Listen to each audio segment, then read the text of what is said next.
Welcome to Learning Sessions, and today in this video tutorial we will cover very important questions of accounting and finance of banking, and these questions will relate to the error and their rectification. So let us start the session now. The question number 1 says discount allowed to a debtor rupees 100 on receiving cash from him was not posted to discount allowed account. So basically ये कहा गया है कि आपने किसी debtor से पैसे लिए, कैश लिया, एंड आपने उसको क्या प्रोवाइड करना था, डिस्काउंट अलाउ किया आपने. बेसिकली ये क्या है, ये है क्रेडिटर. क्रेडिटर कौन है, आप हैं. हम ये एज्यूम कर रहे हैं कि क्रेडिटर कौन है, आप हैं, जिसने कि अपने डेटर से, यानी कि जिसको अपने पैसे उधार दिए थे उससे पैसे वापस लिए. एंड डेटर ने जब ये कैश पैसे वापस किए, इसने वापस किए कैश की फॉर्म में. तो आपने, क्रेडिटर ने बेसिकली डेटर को क्या किया, डिस्काउंट अलाउ किया, इसके ऊपर एक और डिस्काउंट दिया. And that discount allowed is quantum of ₹100 का आपने डिस्काउंट अलाउ किया. लेकिन आपने उसको डिस्काउंट अलाउड, हम इसको इस तरह से लिखते हैं DIS allowed, discount allowed account में आपने उसको पोस्ट नहीं किया. तो इसके लिए रेक्टिफिकेशन एंट्री क्या होगी. तो सबसे पहले इस चीज को समझते हैं कि अगर हम इस एंट्री को सही तरीके से करते तो किस तरह से करते. ओके, तो सबसे पहली चीज थी कि आपके पास कैश आ रहा है, तो कैश अकाउंट को क्या करते हैं हम. कैश अकाउंट क्या है, एक एसेट अकाउंट है. कैश अकाउंट क्या है, एक एसेट अकाउंट है. बिकॉज कैश क्या होता है, आपका एक एसेट होता है.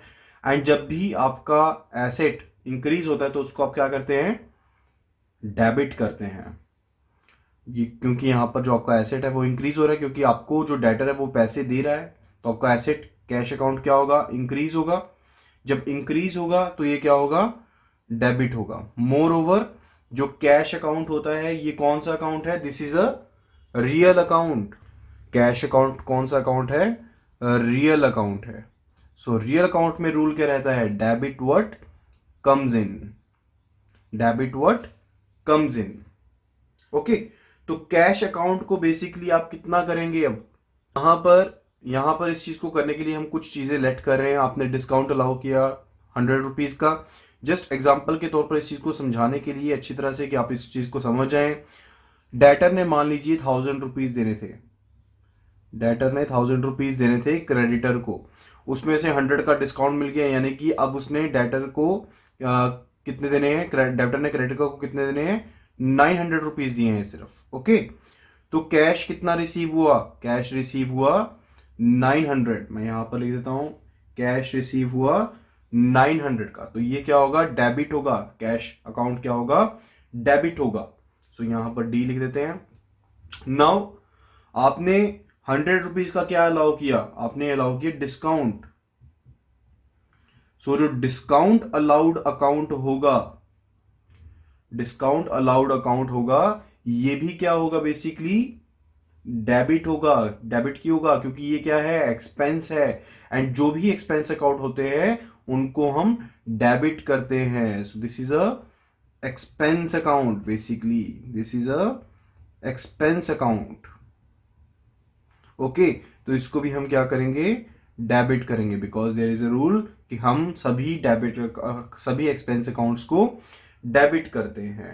एंड ये जो अकाउंट है ये किस तरह का अकाउंट है, this is a nominal account.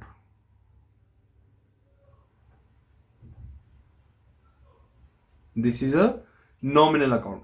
And आपने डिस्काउंट कितने का अलाउ किया है, ₹100 का, ₹100 का डिस्काउंट अलाउ किया है. ओके, नाउ अब आपने डेटर के अकाउंट को क्या करना है, क्रेडिट करना है. बिकॉज ये तो ₹1000 की एंट्री हो गई. अब बेसिकली ₹1000 जो डेटर है इसके अकाउंट में स्टैंड कर रहा होगा. मान लीजिए डेटर था पर्सन ए का जो आपके पास अकाउंट मेंटेन्ड है उसमें शो कर रहा होगा बैलेंस ₹1000 DR, क्योंकि ये पैसा अभी आपने इससे लेना था. अब उसने ₹900 दे दिया आपको, 100 का आपने डिस्काउंट दे दिया, यानी कि टोटल एंट्री कितनी हो गई आपकी, 1000 की कंप्लीट हो गई ना. तो इसमें हम बेसिकली क्या करेंगे, इसकी एंट्री को करने के लिए ₹1000 इसमें क्रेडिट कर देंगे। सो टू डेटर्स अकाउंट, जो डेटर का अकाउंट है वो क्या होगा, क्रेडिट होगा। डेटर का अकाउंट क्रेडिट होगा।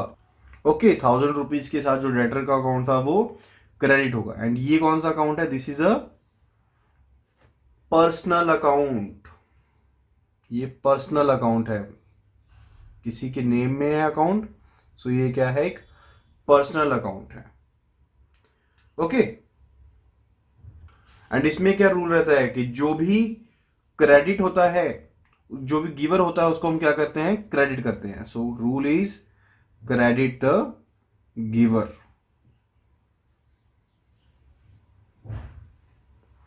ओके, तो जनरल केस में ये एंट्री यहां पर रहती, जिसमें हमने बेसिकली जो भी अकाउंट्स हैं हमारे उनको करना था जब आप डिस्काउंट देते हैं। लेकिन हुआ क्या, मिस्टेक क्या हुई है कि जो डिस्काउंट अलाउड अकाउंट था, ये वाली जो सेकंड एंट्री है ये पोस्ट नहीं की गई, ये वाली एंट्री पोस्ट नहीं की गई। तो एक चीज साफ है कि इसमें आप जो डिस्काउंट अलाउड अकाउंट है उसको क्या करेंगे, हम डेबिट करेंगे। डिस्काउंट अलाउड अकाउंट को क्या करना है, हमने डेबिट करना है।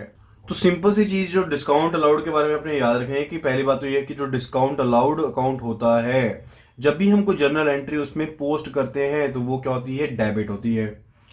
ओके, एंड जो डिस्काउंट अलाउड है वो बेसिकली क्या है, एक एडिशनल एक एक्सपेंस है। Discount allowed is a additional expense, ये एक एडिशनल एक्सपेंस है बिजनेस के ऊपर। तो ये क्या है, एक्सपेंस है। तो एक्सपेंस क्या होते हैं, डेबिट होते हैं। एंड इनको हम डेबिट साइड पर शो करते हैं profit and loss account statement में।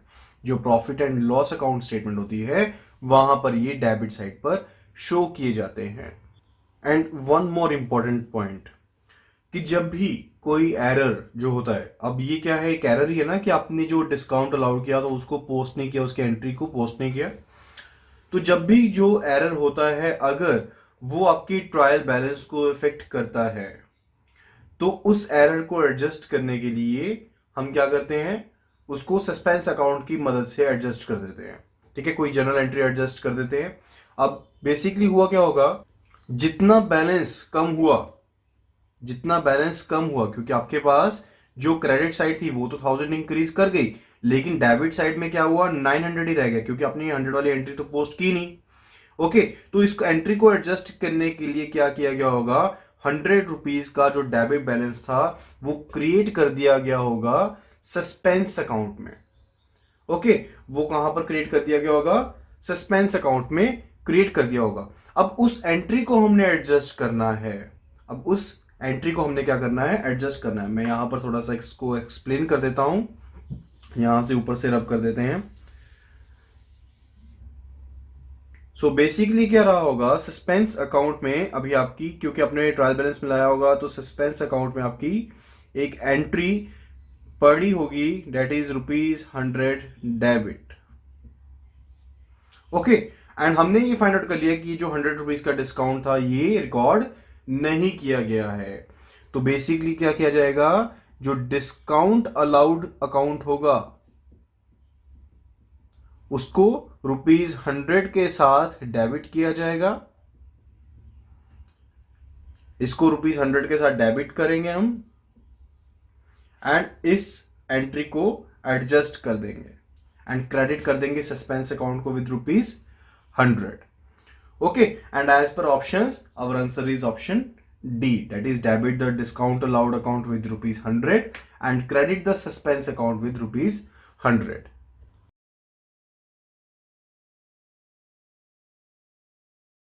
सो बिल्स रिसीवेबल जो होता है, दिस इज बेसिकली ऑल्टरनेट है किसका, अकाउंट रिसीवेबल का। अब अकाउंट रिसीवेबल क्या है, अकाउंट रिसीवेबल बेसिकली क्या होता है, जो पैसा आपने कस्टमर से अभी लेना है। आप इस तरह से इसको समझिए, आप एक बिजनेस फर्म है, this is a business firm XYZ and ये इसका एक कस्टमर है। सो हेयर XYZ क्या है, एक सेलर है, एंड ये जो कस्टमर है A, ये क्या है, एक बायर है। ओके, अब इसने XYZ ने 10,000 रुपीज की आइटम कोई इसको सेल करी। ओके, तो कई बार क्या होता है कि कैश पेमेंट नहीं होती, ऑन द स्पॉट पेमेंट नहीं होती है। तो ये पर्सन क्या कहता है कि मैं आपको इतने दिनों के बाद, लेट अस एज्यूम कि 45 डेज का टाइम लिए लेता है, जिसमें पर्सन जो ए है ये इसको पे कर देगा। ओके, 45 डेज का टाइम है जिसमें पर्सन ए कहता है कि मैं आपको इस पेमेंट को पे कर दूंगा। तो इसमें बुक्स में एंट्री क्या होगी? अब जो सेल की 10,000 रुपीज की आइटम, ये बेसिकली किस पर हो गई? क्रेडिट पर हो गई ना। बेसिकली आपने पैसा तो भी लिया नहीं है, तो आपने उधार के ऊपर क्या किया? सामान ए को बेच दिया कि कुछ समय बाद ये जो पैसा है उसके उससे वापस आ जाएगा। तो उसके लिए जो जनरल एंट्री होगी वो किस तरह से होगी? जब अकाउंट है अगर आपका, हम यहां पर लिख देते हैं अकाउंट, यहां पर लिखते हैं कि वो डेबिट हो रहा है, यहां पर लिखते हैं वो क्रेडिट हो रहा है। ओके, तो अकाउंट रिसीवेबल में एंट्री किस तरह से जाएगी? अकाउंट रिसीवेबल क्या है? जो पैसा आपको अभी मिलना है, एंड ये क्या होता है? एक एसेट होता है कंपनी के लिए, बिकॉज ये अभी पैसा आपके पास आने वाला है। ओके, तो अकाउंट रिसीवेबल में एंट्री जो रहेगी, क्योंकि ये एसेट है, तो एसेट जब इंक्रीज होता है वो क्या होगा? डेबिट होगा। तो यहां पर एसेट 10,000 से क्या होना चाहिए? इंक्रीज होना चाहिए, क्योंकि आपको पता है कि पैसे आपके पास आने हैं। ओके, एंड फर्दर क्योंकि आपने ये सेल्स की है, तो सेल्स क्या होंगी? आपकी क्रेडिट होंगी। तो सेल्स अकाउंट क्या होगा? क्योंकि आपने ऑन क्रेडिट दी है सेल्स, तो ये आपकी उतने ही अमाउंट से क्या हो जाएगी? क्रेडिट हो जाएगी। ओके, एंड जब ये पर्सन 45 डेज के बाद आपको पैसे वापस लौटाने आएगा, उस टाइम पर एंट्री किस तरह से होगी? उस टाइम पर बेसिकली क्या होगा? जो कैश होगा, क्योंकि आपके पास पर्सन अब ये कैश रिसीव कराएगा, ठीक है, तो जो आपका कैश और बैंक अकाउंट है वो क्या होगा? इंक्रीज होगा, क्योंकि वो भी क्या है? एक एसेट है। तो 10,000 क्या होगा उसमें? इस पर्सन ने आफ्टर 45 डेज पे कर दिए 10,000, तो 45,000 कैश या फिर बैंक अकाउंट बैलेंस जो है वो इंक्रीज हो जाएगा, तो वो भी क्या रहेगा? डेबिट रहेगा। एंड जो आपका अकाउंट रिसीवेबल्स है उसमें जो डेबिट एंट्री थी वो क्या हो जाएगी? हम खत्म करनी है अब एंट्री, तो अकाउंट रिसीवेबल में जो एंट्री है उसको हम क्या कर देंगे? क्रेडिट कर देंगे। ओके, तो बेसिकली जो ये एंट्री है इस एंट्री से खत्म हो जाएगी, एंड जो कैश आपका बेसिकली इंक्रीज हो जाएगा या बैंक बैलेंस आपका इंक्रीज हो जाएगा, तो आपका एसेट इंक्रीज हो गया। अब क्वेश्चन पर वापस आते हैं। क्वेश्चन में क्या कहा गया है कि जो बिल रिसीवेबल है 2,000 रुपीज इसका, जो आपने डेटर से रिसीव किया है, बायर क्या होता है? डेटर होता है, एंड जो सेलर होता है वो क्या होता है? क्योंकि इसने क्रेडिट पर दे रहा है तो वो क्या है? क्रेडिटर है। ओके, तो जो क्रेडिट पे ले रहा है बेसिक वो डेटर है, एंड जो क्रेडिट पर दे रहा है वो क्या है? क्रेडिटर है। ओके, सो यहां पर जो एंट्री थी उसको क्या क्या किया गया है? पोस्ट नहीं किया गया है बिल्स रिसीवेबल अकाउंट में, यानी कि ये वाली एंट्री जो है वो नहीं की गई है। ओके, तो यहां पर आपका ट्रायल बैलेंस में कुछ ना कुछ डिफरेंस रहा होगा। अब जो वहां पर डिफरेंस रहा होगा तो उसके कारण सस्पेंस अकाउंट में एंट्री डाल दी गई होगी। तो बेसिकली आप क्या करेंगे? जो डेबिट होगा वो किस में डालेंगे? बिल्स रिसीवेबल में डालेंगे, क्योंकि हम कह रहे हैं कि जो बिल्स रिसीवेबल वो स्पेसिफिकली बात करता है कि जो बिल ऑफ एक्सचेंज है उसको ड्रॉ किया गया है, उसकी ड्यूरेंस को शो करता है। ठीक है, तो यहां पर हम अकाउंट कंसीडर करते हैं अकाउंट रिसीवेबल की जगह पर बिल्स रिसीवेबल। तो बिल्स रिसीवेबल जो अकाउंट है उसको आप डेबिट करेंगे, एंड जो सस्पेंस अकाउंट होगा उसको हम क्रेडिट कर देंगे with the same amount of ₹2,000। So according to question, our answer is option A, that is debit the bills receivable account with ₹2,000 and credit the suspense account with ₹2,000। अगर किसी भी तरह की क्वेरी रहती है तो उसे हमें जरूर पोस्ट करें, ताकि हम और एक्सप्लेनेशंस के साथ आपको ये चीजें समझा सकें, बिकॉज ये बहुत ही इंपॉर्टेंट कंसेप्ट्स हैं अकाउंटिंग में। Next question is bad debts return of ₹5,000 were not posted to debtors account. तो सबसे पहली चीज जो समझने वाली है कि बैड डेब्ट क्या होते हैं। बेसिकली क्या रहता है कि जैसा कि हमने पिछले क्वेश्चन में पढ़ा कि आपको पैसा आने वाला था, ठीक है, मिलने वाला था, लेकिन अगर आपको वो पैसा कुछ टाइम तक नहीं मिलता है तो हम ये बिलीव कर लेते हैं कि वो जो डेब्ट है वो बेसिकली है क्या है? आपके लिए एक बोझ बन गया। जहां पर वो पहले आपका एसेट था कंपनी का, लेकिन अब वो आपका एसेट नहीं रहा है, बिकॉज आपको उसकी वापसी नहीं आ रही है। तो हम ये मानकर चलते हैं कि वो क्या है, आपका बैड डेप्ट है, यानी कि आपने जो पैसा उधार दिया था वो अब खराब हो गया है, ठीक है। एंड इस तरह के जो बैलेंसेस होते हैं उसको हम कहते हैं बैड डेप्ट एक्सपेंस। तो आप इस तरह से इसको समझिए कि बेसिकली यहां पर पर्सन ए है जिसने सेल की, तो ये क्या है, सेलर है। यहाँ पर पर्सन बी है जिसने परचेज की, एंड इसने कमिटमेंट करी थी कि ये 45 डेज में जो पैसा है वापस कर देगा। लेट अस एज्यूम कि ₹10,000 की गुड्स जो थी वो सेल आउट की गई, सोल आउट की गई थी, ठीक है। तो यहाँ पर जो एंट्री हमने लास्ट क्वेश्चन में भी पढ़ी थी वो क्या रहेगी कि जो अकाउंट रिसीवेबल है, यहाँ पर सिंपल हम अकाउंट आर लिख देते हैं, वो क्या रहेगा, डेबिट रहेगा कि 10,000 रुपीज आपको आना है। एंड जो सेल्स था, सेल्स क्रेडिट अकाउंट था, वो क्रेडिट हो जाएगा विद ₹10,000। लेकिन 45 डेज 90 डेज होने के बाद भी जो पैसा है आपको नहीं आ रहा है, अब साल हो गया कि एक उसका पैसा भी वापस नहीं मिला है, तो ये बेसिकली जो डेप्ट था ये क्या हो गया, बैड डेप्ट हो गया। Now this will be the bad डेप्ट over here.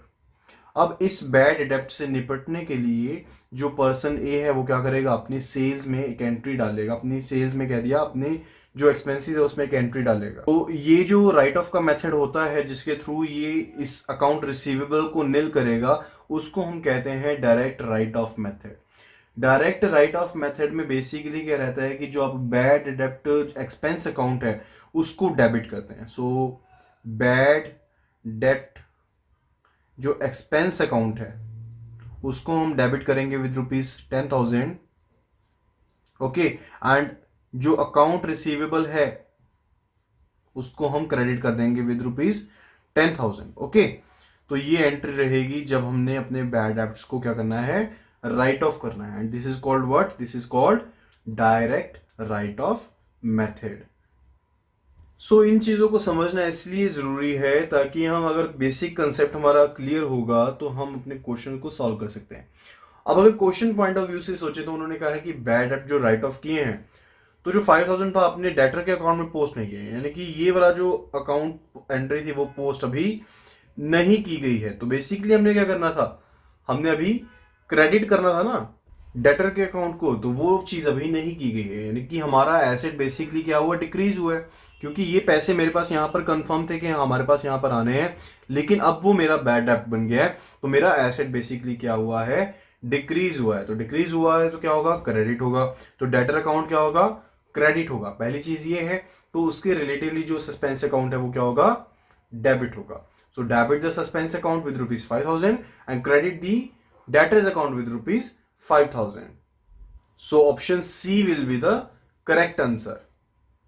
Next question, it says depreciation provided on machinery ₹4,000 was not posted to depreciation account. So depreciation जो थी वो मशीनरी के ऊपर, उसको depreciation अकाउंट में पोस्ट नहीं किया गया है। तो सबसे पहले समझते हैं कि depreciation होती क्या है। So depreciation is basically what, reduction of value. जब किसी फिक्स्ड टेंजिबल एसेट की वैल्यू में रिडक्शन होती है तो उसको हम क्या कहते हैं, डेप्रिसिएशन कहती है। चाहे वो प्लांट एंड मशीनरी है, व्हीकल्स हैं, फर्नीचर्स हैं, ठीक है। तो जो भी चीजें जो 1 साल से ज्यादा टाइम के लिए रहती हैं उनके ऊपर हम डेप्रिसिएशन को चार्ज करते हैं। तो डेप्रिसिएशन की जो बेसिक सी एंट्री है वो क्या रहती है कि जो डेप्रिसिएशन अकाउंट होगा, जो डेप्रिसिएशन अकाउंट है उसको हम करेंगे डेबिट, ओके। एंड जो एसेट अकाउंट है उसको हम करेंगे क्रेडिट, ओके। सो डेप्रिसिएशन अकाउंट को हम क्या करेंगे, डेबिट करेंगे। एंड जो एसेट अकाउंट होता है उसको हमने क्या करना होता है, क्रेडिट करना होता है। जो डेप्रिसिएशन अकाउंट है वो किस तरह का अकाउंट है, it is a nominal account, it is a nominal account, okay. जो भी एक्सपेंसेस होते हैं, लॉसेस होते हैं, उनको हम क्या करते हैं, डेबिट ही करते हैं। तो बेसिकली जो डेप्रिसिएशन है वो भी क्या है, एक एक्सपेंस ही है, ओके। एंड फर्दर जो एसेट अकाउंट है वो क्या है, हमारा रियल अकाउंट है। एंड रियल अकाउंट का गोल्डन रूल क्या कहता है, credit what goes out, credit what goes out, यानी कि जो भी पैसा बाहर जा रहा है उसको क्रेडिट कर दो। लेकिन जनरली समझे तो डेप्रिसिएशन को हम क्या करेंगे, डेबिट करेंगे, एंड जो आपका एसेट वैल्यू है वो क्या होगी, डिक्रीज होगी। सो आप इस तरह से भी इसको समझ सकते हैं। आपने एक नया कूलर लिया, एक कूलर आपने कंपनी ने परचेज किया 50,000 का, ये है बात 2016 की। 2017 में हम यहां पर सिंपल सी डेप्रिसिएशन यूज कर रहे हैं, 10% डेप्रिसिएशन से यूज कर रहे हैं बुक वैल्यू के ऊपर। सो 2017 में जो इसकी वैल्यू थी वो 10% क्या हो गई, डिक्रीज हो गई एज पर एग्जाम्पल। तो इसकी वैल्यू कितनी रहेगी, 45,000 रह गई। तो यहां पर लॉस ऑफ एसेट कितना हुआ, लॉस ऑफ एसेट हुआ 5,000 का, क्योंकि एसेट की वैल्यू क्या हो गई, कम हो गई। अब जब वैल्यू कम हो रही है तो यानी कि वैल्यू बाहर जा रही है, ठीक है, तो वो क्या होगी, क्रेडिट होगी। सो एसेट की वैल्यू में हम क्या करेंगे, क्रेडिट करेंगे, बिकॉज एसेट जो अकाउंट होता है वो क्या है, हमारा एसेट है तो वो डेबिट में होगा। अब उसकी वैल्यू को हमने कम करना है तो उसमें हम क्या करेंगे, क्रेडिट करेंगे। ओके, यहां पर अगर हम एंट्री वाइज देखें तो क्या होगा, जो डेप्रिसिएशन अकाउंट होगा उसको हमने डेबिट किया, यहां पर डेबिट लिख देते हैं, यहां पर क्रेडिट। तो यहां पर उसको डेबिट किया विद 5,000, एंड जो एसेट अकाउंट होगा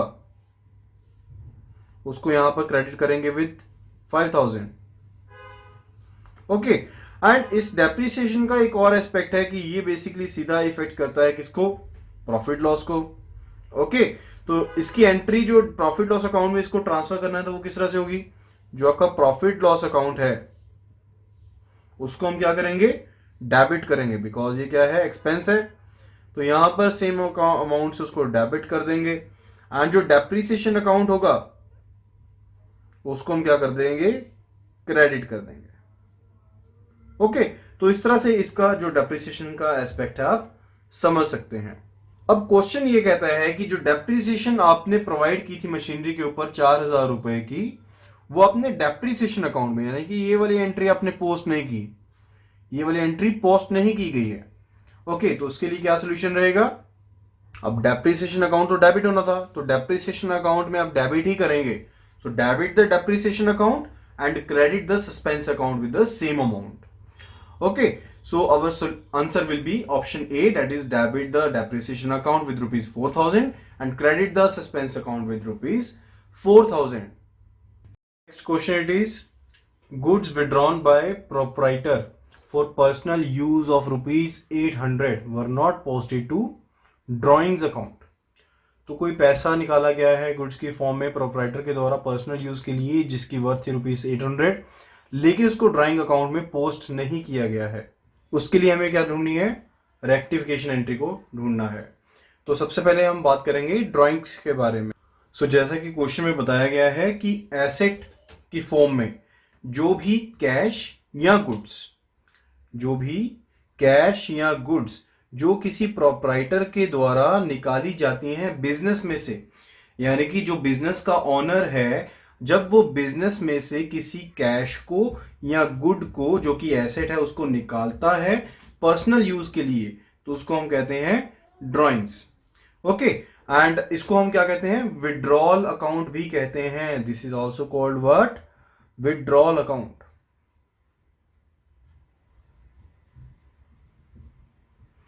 सो बेसिकली जब भी हम ड्राइंग्स को निकालते हैं, जब भी इसको ड्राइंग्स को हम निकालते हैं तो उससे जो कैपिटल इन्वेस्टेड होती है, यानी कि आप इस तरह से समझिए, कोई पर्सन है ए, इसने अपना 1,00,000 रुपया बिजनेस में लगाया, ये इसकी फर्म है XYZ, ठीक है।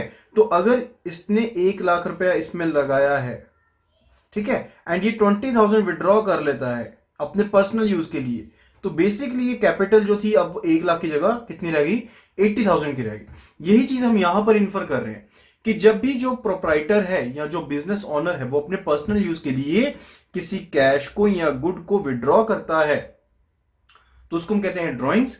एंड उससे क्या होती है, जो टोटल कैपिटल इन्वेस्टेड है, यानी कि जो टोटल कैपिटल बिजनेस में जमा पूंजी जो बिजनेस ऑनर है उसके द्वारा जो लगाई गई है, कैपिटल इन्वेस्टेड है, वो क्या हो जाती है, कम हो जाती है। टोटल जमा पूंजी जो लगाई गई है बिजनेस ओनर के द्वारा वो कम हो जाती है, डेट रिड्यूसेस।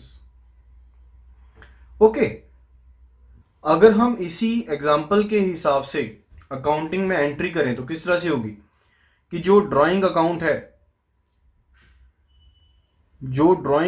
है, ठीक है, वो बेसिकली क्या होगा, डेबिट होगा। जो ड्राइंग अकाउंट है वो बेसिकली क्या होगा, डेबिट होगा, बिकॉज डेबिट से क्या होता है, जो ड्राइंग्स है वो क्या होती हैं, इंक्रीज होती हैं। ओके, सो डेबिट होगा ड्राइंग अकाउंट में। एंड अगर आप कैश ले रहे हैं, क्योंकि ये पर्सन यहां पर बेसिकली इसने 1 लाख रुपए लगाया था, 20,000 कैश ले रहा है, तो जो कैश अकाउंट है या तो ये कैश के थ्रू पैसा लेगा या फिर बैंक अकाउंट के थ्रू लेगा, ठीक है, तो वो क्या होगा, क्रेडिट होगा, क्योंकि हमारा जो एसेट है वो बेसिकली क्या हुआ है, डिक्रीज हुआ है। सो क्रेडिट से क्या होगा, जो एसेट की वैल्यू है वो क्या होगी, डिक्रीज होगी। ओके, एंड इन केस, ये तो थी कैश की बात, यहां पर हम बात कर रहे हैं कैश की। एंड इन केस हम बात करते हैं गुड्स की। अब गुड्स बेसिकली क्या है, स्टॉक ही है ना, तो उस केस में क्या होगा, जो ड्राइंग अकाउंट होगा वो क्या होगा, डेबिट होगा, क्योंकि उसी से जो हमारी ड्राइंग्स हैं वो क्या होंगी, इंक्रीज होंगी। सो ड्राइंग अकाउंट क्या होगा, डेबिट होगा। एंड जो स्टॉक्स अकाउंट है वो क्या होगा, क्रेडिट होगा, जिससे हमारा जो स्टॉक की वैल्यू है, एसेट की वैल्यू, वो डिक्रीज होगी। सो यहां पर हम स्टॉक अकाउंट भी कह सकते हैं या फिर परचेज अकाउंट भी कह सकते हैं, जिसके थ्रू हमने बेसिकली जो गुड्स थी परचेज की थी कंपनी के अकाउंट से, उसको हमने क्या करना है, क्रेडिट करना है।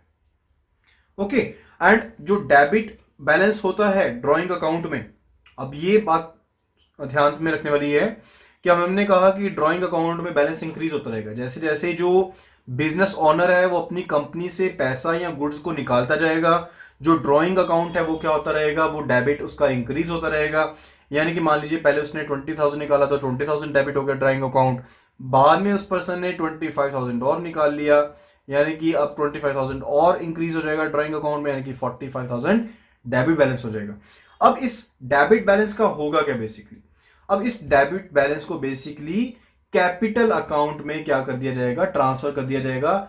जब भी हमारा फाइनेंशियल ईयर एंड होता है उस टाइम पर जो ड्राइंग अकाउंट है उसको क्लोज कर दिया जाएगा, ठीक है। यानी कि जो इसका डेबिट बैलेंस है उसमें हम क्रेडिट कर देंगे एंड कैपिटल अकाउंट को क्या कर देंगे, डेबिट कर देंगे, ठीक है। तो कैपिटल अकाउंट से बेसिकली जो बैलेंस है इसका ट्रांसफर कर दिया जाएगा इसमें, एंड ये जो आपका ड्राइंग अकाउंट है ये क्या हो जाएगा, बंद हो जाएगा।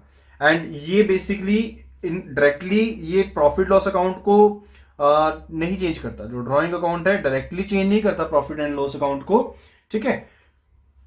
तो उसके बाद जो एंट्री होगी वो किस तरह से होगी, तो जो ड्राइंग्स है बेसिकली कैपिटल सी हो रही है ना, यानी कि जो कैपिटल पर्सन ने जो बिजनेस ओनर है उसने बिजनेस में लगाई थी उसने वो वापस ले ली, तो इसकी एंट्री होगी जो कैपिटल अकाउंट है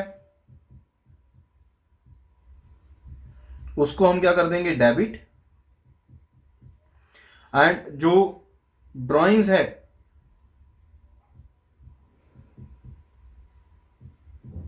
उसको हम कर देंगे क्रेडिट। अगर इस एग्जांपल के हिसाब से चलें तो 20,000 पहले ड्राइंग अकाउंट को हमने डेबिट किया था, कैश अकाउंट को हमने क्रेडिट कर लिया था, पर्सन ए ने कैश ले लिया 20,000 का।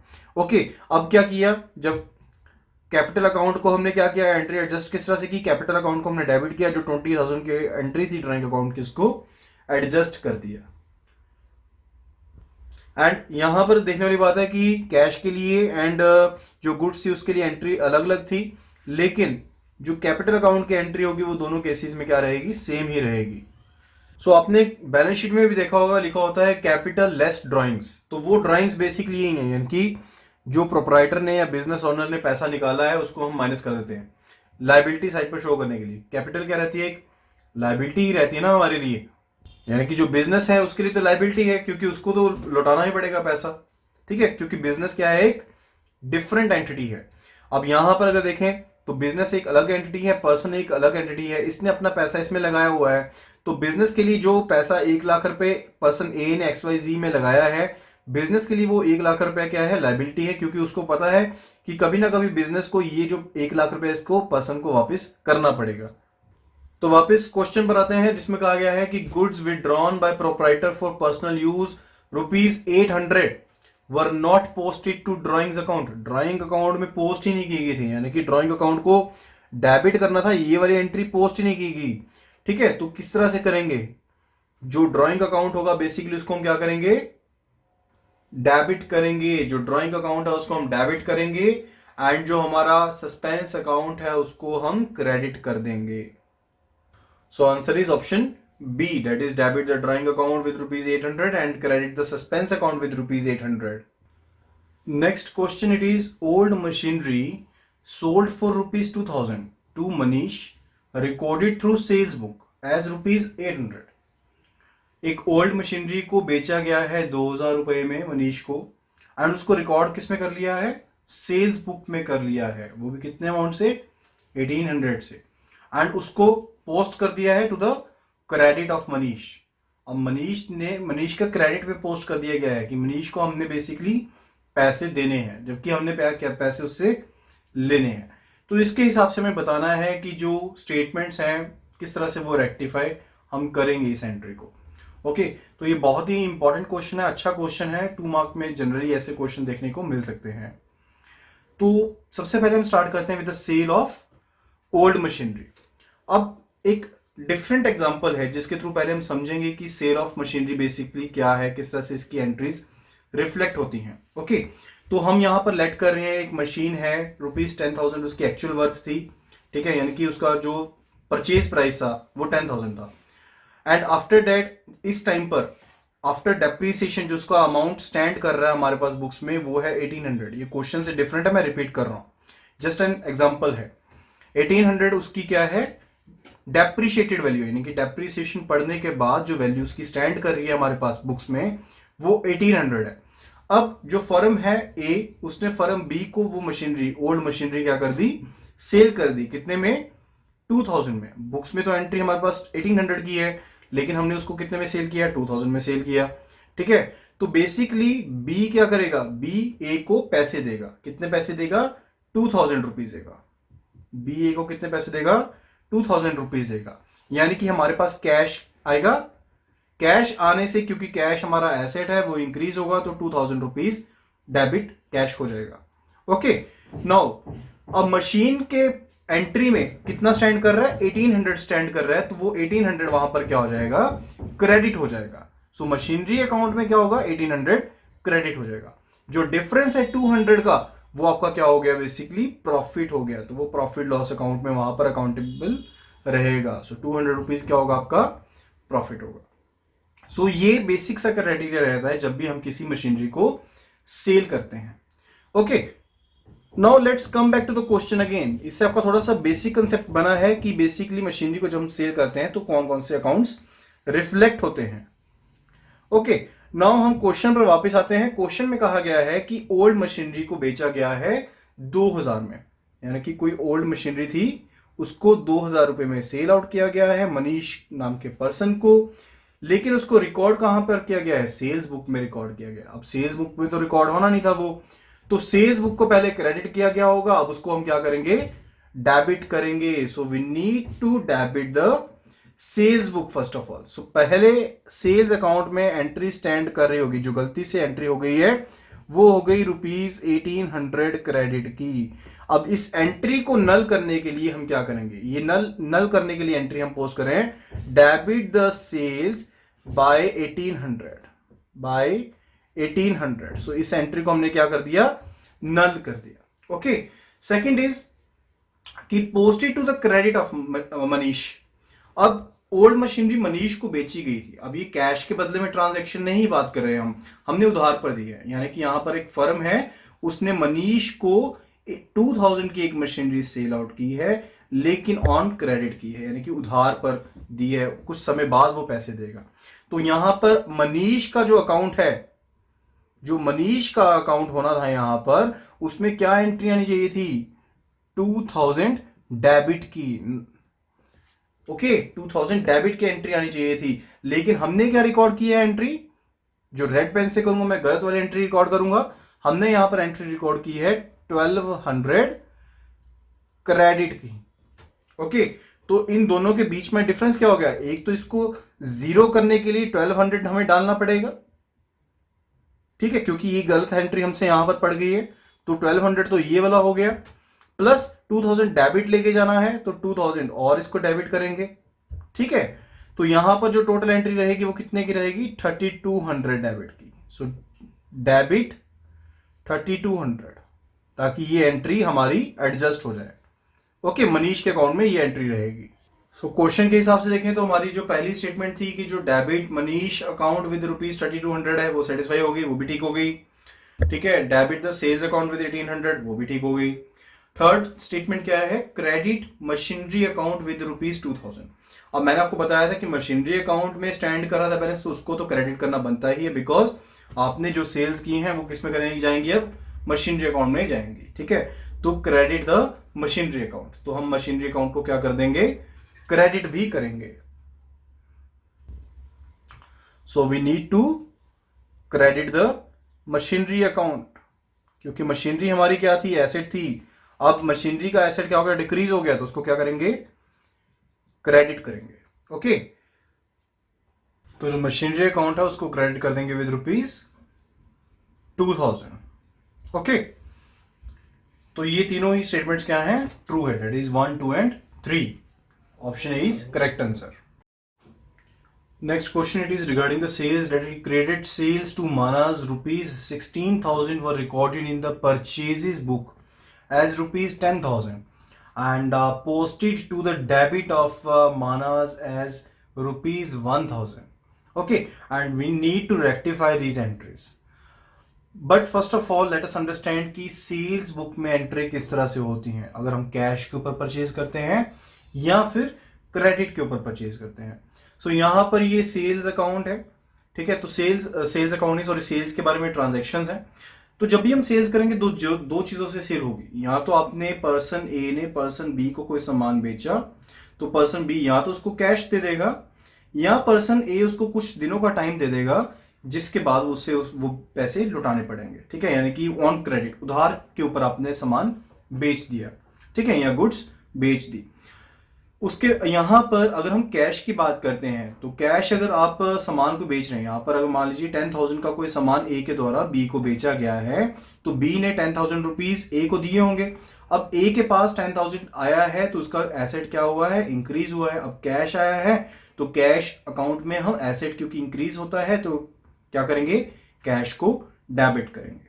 ओके, तो सेल्स को क्या करेंगे, क्रेडिट करेंगे। ओके, यही अगर आप क्रेडिट के ऊपर दे रहे हैं, यानी कि बी को उधार पर हम सामान दे रहे हैं, तो जो सेल्स अकाउंट है वो तो फिर भी क्रेडिट ही होगा। और यहां पर बी की जगह पर हम एक नेम ले लेते हैं, that is also used in the question, that is Manas. यानी कि मानस को आपने कोई सामान बेचा है, ठीक है, एंड उस सामान को आपने किस पर बेचा है, क्रेडिट के ऊपर बेचा है। तो क्रेडिट के ऊपर बेचा है, तो मानस को जो अकाउंट है वो क्या होगा, डेबिट होगा, एंड सेल्स अकाउंट क्या होगा, क्रेडिट होगा। जब तय दिन के बाद जब मानस जो है पैसे लौटाएगा पर्सन ए को, तो जो कैश अकाउंट है, मानस ने बेसिकली कुछ दिनों का टाइम लिया था, उन दिनों के बाद, उस ड्यूरेशन के बाद जब माना ने कैश दिया या बैंक में चेक दिया, तो कैश बैलेंस या बढ़ जाएगा या बैंक बैलेंस बढ़ जाएगा। तो उससे क्या होगा, कैश, अगर हम कैश मान के चल रहे हैं कि कुछ तय दिनों के बाद माना ने पैसे वापस कर दिए, तो कैश क्या होगा, फिर से डेबिट होगा, एंड माना का जो अकाउंट होगा वो क्या होगा, क्रेडिट हो जाएगा। तो इस तरह से ये सेल्स का काम चलता है। इसी तरह से अगर हम बात करते हैं परचेज के बारे में, जब कोई चीज को हम परचेज करते हैं, अभी हमने बात की सेल के बारे में, अभी हम बात कर रहे हैं परचेज के बारे में। जब हम सामान कोई परचेज करते हैं कैश के रूप में, मान लीजिए कोई सामान हमने परचेज किया, तो उसमें दो अकाउंट रहते हैं, एक तो रहता है आपका परचेज अकाउंट रहता है, दूसरा आपका रहता है कैश अकाउंट। जो कैश है अब वो वापस बाहर जा रहा है, बेसिकली जब आपका एसेट कम हो रहा है तो आप उसको क्या करेंगे, क्रेडिट करेंगे। तो कैश अकाउंट क्या होगा, क्रेडिट होगा, एंड परचेज अकाउंट क्या होगा, आपका डेबिट होगा। ओके, एंड सिमिलरली अगर आप ऑन क्रेडिट परचेज कर रहे हैं, तो जो आपका क्रेडिटर है, जो आपका बेसिकली क्रेडिटर है, उसका अकाउंट क्रेडिट होगा। ओके, एंड जो आपका परचेज अकाउंट है वो स्टिल डेबिट ही होगा। Now let's come back to the question. Okay, तो एज पर क्वेश्चन क्या है कि हमने क्रेडिट सेल्स की है मानस को 16,000 रुपए की क्रेडिट सेल्स करी है। तो उसके हिसाब से जैसे हमने डिस्कस किया था, क्या एंट्री होनी चाहिए थी कि जो सेल्स अकाउंट था वो क्रेडिट होगा ₹16,000, एंड जो माना का अकाउंट है वो डेबिट होगा 16,000, क्योंकि उसने आपके पैसे भी वापस देने हैं 16,000। लेकिन रेड पेन में गलत एंट्रीज को शो किया गया जो एंट्रीज हमने डाली हैं। परचेज अकाउंट को हमने क्रेडिट कर दिया विद 10,000 क्योंकि हमने रिकॉर्ड कर लिया परचेज अकाउंट में एंट्री, एंड जो मानस अकाउंट था उसको हमने क्या कर दिया है, बेसिकली डेबिट कर दिया। ठीक है, परचेज अकाउंट को हमने डेबिट किया हुआ है यहाँ पर, एंड एज पर क्वेश्चन हमारे पास क्या है कि परचेज को डेबिट किया गया है विद 10,000 एंड मानस का जो अकाउंट है वो डेबिट किया गया है विद 1,000। ओके, तो इसको रेक्टिफाई करने के लिए हम क्या करेंगे, जो परचेज अकाउंट है उसको क्या करेंगे, हम क्रेडिट करेंगे विद 10,000। जो मानस अकाउंट था उसको डेबिट करेंगे विद 15,000 क्योंकि 1,000 ऑलरेडी डेबिट है, उसमें 15 की एंट्री और चाहिए ताकि 16,000 वो एंट्री हमारी कंप्लीट हो जाए। ओके, एंड सेल्स अकाउंट को क्रेडिट करेंगे विद ₹16,000 ताकि हमारी सेल्स वाली एंट्री भी ठीक हो जाए।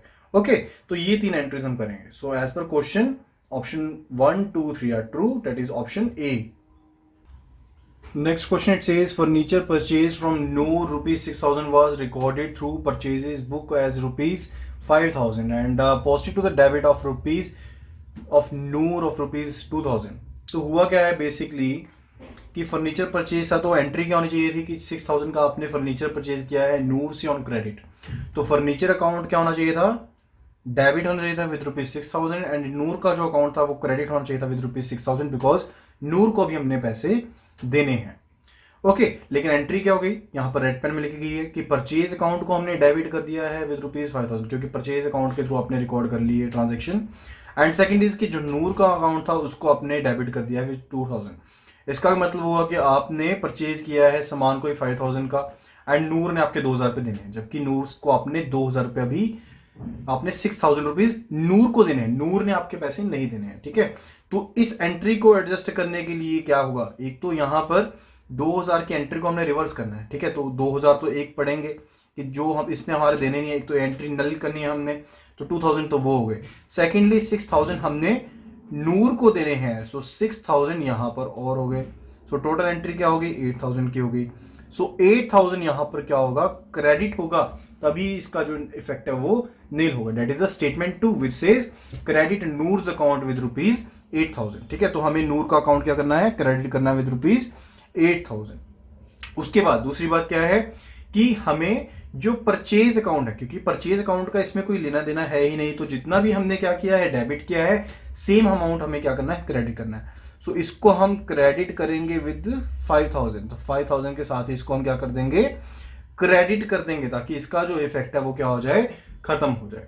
ओके, एंड उसके बाद क्या है कि हमारा फर्नीचर अकाउंट बच गया, तो फर्नीचर अकाउंट को हमने किसके साथ डेबिट करना है, 6,000 के साथ, कि 6,000 का हमने फर्नीचर परचेज किया है, 6,000 के साथ हम इसको डेबिट कर देंगे। तो सभी स्टेटमेंट्स जो है वो ये हमारे जो मतलब जो एंट्री थी वो करेक्ट हो जाएगी अगर हम इस तरह से पोस्ट करते हैं। ठीक है, तो फर्नीचर अकाउंट को हम क्या कर देंगे, डेबिट कर देंगे विद 6,000, परचेज अकाउंट को हमने क्रेडिट कर दिया 5,000, नूर अकाउंट को हमने क्रेडिट कर दिया विद ₹8,000। ओके, तो तीनों स्टेटमेंट्स जो है वो करेक्ट है, that is 1, 2 and 3। So our answer is option A. Next question is goods returned to Rai ₹3,000 recorded through the sales book as ₹1,000 and we are to rectify this entry. First of all let us understand कि जब goods return होती है तो उसकी entries क्या बनती हैं, किस तरह से वो एंट्रीज रहेंगी। तो आप इस तरह से कंसीडर कर लीजिए कि आपने राय को गुड्स बेची हैं ₹3,000 की। ठीक है, तो गुड्स आपने सेल की हैं किसको, राय को, वर्थ ₹3,000। तो इसमें क्या होगा, जो आपका सेल्स अकाउंट है वो क्या होगा, क्रेडिट होगा, सेल्स अकाउंट क्रेडिट होगा विद ₹3,000। ठीक है, एंड जो राय का अकाउंट है, अगर आपने क्रेडिट पर दिए हैं उसको सेल गुड्स, तो जो राय का अकाउंट है वो डेबिट होगा विद ₹3,000। ये सेल के टाइम पर है, ये जो एंट्री है ये सेल्स के टाइम पर है। अब रिटर्न की बात करते हैं, जब उसने सामान वापस कर दिया तो सेल्स रिटर्न्ड जो है, sales returned account is different from sales account. So sales returned account में बेसिकली क्या होगा, आपका एंट्री होगी डेबिट की, डेबिट होगा ये विद ₹3,000। 3,000 का सामान लिया था, 3,000 का सामान उसने वापस कर दिया, एंड जो राय का अकाउंट था वो क्या होगा, क्रेडिट होगा विद द सेम अमाउंट। सो ये सिनेरियो रहता है जब हम सेल रिटर्न की बात करते हैं। अब बात क्या हुई है बेसिकली कि जो गुड्स बेची गई थी उनको रिटर्न किया गया है राय के द्वारा, लेकिन उसको हमने किसमें डाल दिया एंट्री, सेल्स बुक में डाल दी है विद ₹1000। सेल्स बुक में डाल दी है विद ₹1000। तो उसकी रेक्टिफिकेशन की हम बात कर रहे हैं कि किस तरह से उस एंट्री को हम रेक्टिफाई करेंगे। इस तरह से आप सिनेरियो को समझिए कि आपकी फर्म है ए, यहां पर है बी, ए ने बी से कुछ सामान परचेज किया ₹3000 का। ओके, तो एंट्री क्या हुई होगी, अब इसने सामान परचेज किया है, मान लीजिए क्रेडिट पर, उधार पर सामान परचेज किया है। ठीक है, ए ने बी से सामान परचेज किया है, एरोज इस तरफ कर दीजिए नहीं तो कंफ्यूजन होगा। ए ने बी से सामान परचेज किया है ₹3000 का, तो इसकी एंट्री क्या रहेगी कि जो ए का अकाउंट है, परचेज अकाउंट, ए की बुक्स में जो परचेज अकाउंट है वो डेबिट होगा, एंड बी का जो अकाउंट है वो क्रेडिट होगा, क्योंकि इसने बी के पैसे अभी देने हैं। ओके, अब जब ए ने इसको ये गुड्स दोबारा वापस करनी है एज पर क्वेश्चन, यानी कि जो गुड्स रिटर्न करनी है पर्सन ए ने पर्सन बी की, वो किस तरह से रिकॉर्ड होनी चाहिए थी, वो होनी चाहिए थी कि जो रिटर्न आउटवर्ड अकाउंट है, जो रिटर्न अकाउंट है उसको क्या करेंगे हम, क्रेडिट करेंगे, एंड जो बी का अकाउंट है उसको हम करेंगे डेबिट। ओके, बी का नाम हम यहां पर ले लेते हैं एज पर क्वेश्चन राय।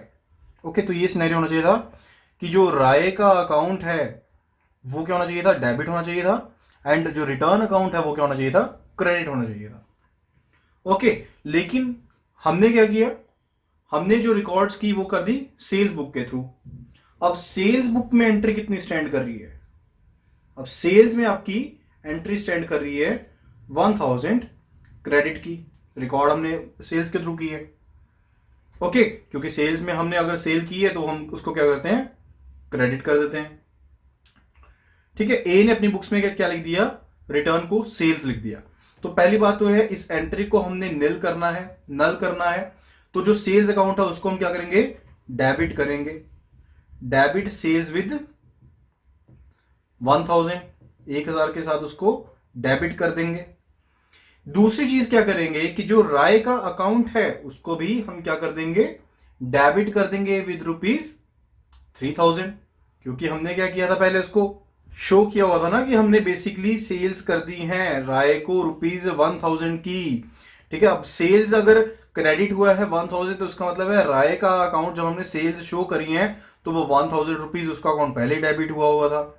ठीक है, इस एंट्री को अगर हम ध्यान से देखें, अगर हमने शो किया होगा कि हमने सेल कर दी है ₹1000 की सेल कर दी है, ठीक है, हमने राय को 1000 की सेल की है, तो हमने सेल्स में तो ₹1000 रिकॉर्ड कर लिया, साथ ही साथ हमने क्या किया होगा, जो राय का अकाउंट होगा उसको 1000 डेबिट भी कर दिया होगा। यानी कि इस टाइम पर अगर 3000 का सामान आपने पहले राय से परचेज किया था तो वो था 3000 क्रेडिट शो कर रहा था। ठीक है, लेकिन अब आपने 1000 क्या किया, उसको बेसिकली डेबिट भी शो कर दिया, सेल्स का कह के 1000 उसमें डेबिट कर दिया। तो अब नल इफेक्ट कितना रह गया, 2000 क्रेडिट का। अब इस अपने सामान तो कोई लिया ही नहीं है, तो इस 2000 को भी खत्म करना है। तो दूसरा क्या होगा कि हम जो डेबिट होगा उसमें किस में पोस्ट करेंगे, राय के अकाउंट को, डेबिट राय विद ₹2000। करेक्ट।